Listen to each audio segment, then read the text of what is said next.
प्रिय मित्रों, आज मैं आप सबके सामने एक ऐसे विषय पर बात करने आया हूं जो हमारे जीवन की नींव है, वित्तीय नियोजन। यह सिर्फ अमीर बनने का तरीका नहीं है, बल्कि जीवन में स्थिरता और सुरक्षा पाने का एक मार्ग है। अक्सर हम सोचते हैं कि वित्तीय योजना बनाना सिर्फ लोगों का काम है, लेकिन सच यह है कि इसका संबंध हमारी रोजमर्रा की जिंदगी से है। यह हमें यह समझने में मदद करता है कि हम पैसा कहां खर्च कर रहे हैं और भविष्य के लिए कितनी बचत कर रहे हैं। आइए इसे कुछ आसान कदमों से समझते हैं, अपनी वर्तमान स्थिति को जानें। सबसे पहले हमें अपनी आय और खर्चों की एक सूची बनानी चाहिए। जैसे हम परीक्षा से पहले अपनी तैयारी की समीक्षा करते हैं, वैसे ही हमें अपने पैसों का लेखा जोखा रखना चाहिए। यह जानना जरूरी है कि हमारे पास क्या है और हम पर क्या कर्ज है। स्पष्ट लक्ष्य निर्धारित करें। हमें यह तय करना चाहिए कि हम पैसों से क्या हासिल करना चाहते हैं। क्या हमें नई कार लेनी है? क्या हमें बच्चों की पढ़ाई के लिए पैसे जोड़ने हैं, या फिर आरामदायक रिटायरमेंट की योजना बनानी है?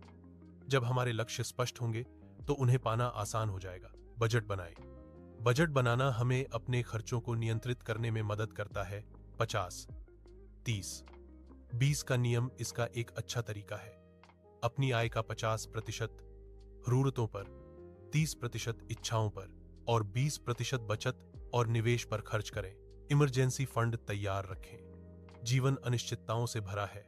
मेडिकल इमरजेंसी या नौकरी छूटने जैसी स्थिति में एक इमरजेंसी फंड बहुत मददगार साबित होता है। यह फंड हमें मुश्किल समय में कर्ज लेने से बचाता है। समझदारी से निवेश करें। अपने लक्ष्यों और जोखिम लेने की क्षमता के अनुसार सही निवेश विकल्प चुनें। अलग अलग जगह निवेश करें ताकि जोखिम कम हो सके। सही बीमा कराएं। जीवन और स्वास्थ्य बीमा हमें और हमारे परिवार को आर्थिक सुरक्षा देते हैं। यह एक ढाल की तरह काम करता है जो हमें अप्रत्याशित खर्चों से बचाता है। नियमित समीक्षा करें। अपनी वित्तीय योजना की समय समय पर समीक्षा करते रहें और जीवन के बदलावों के अनुसार उसमें बदलाव करें। याद रखिए, फाइनेंशियल प्लानिंग कोई बोझ नहीं, बल्कि आर्थिक स्वतंत्रता पाने का एक जरिया है। यह हमें पैसों की चिंता से मुक्त होकर एक सुखी और सुरक्षित जीवन जीने में मदद करता है। इस जानकारी को ज्यादा से ज्यादा लोगों को साझा कीजिए एवं लाइक, सब्सक्राइब और कमेंट कीजिए। धन्यवाद।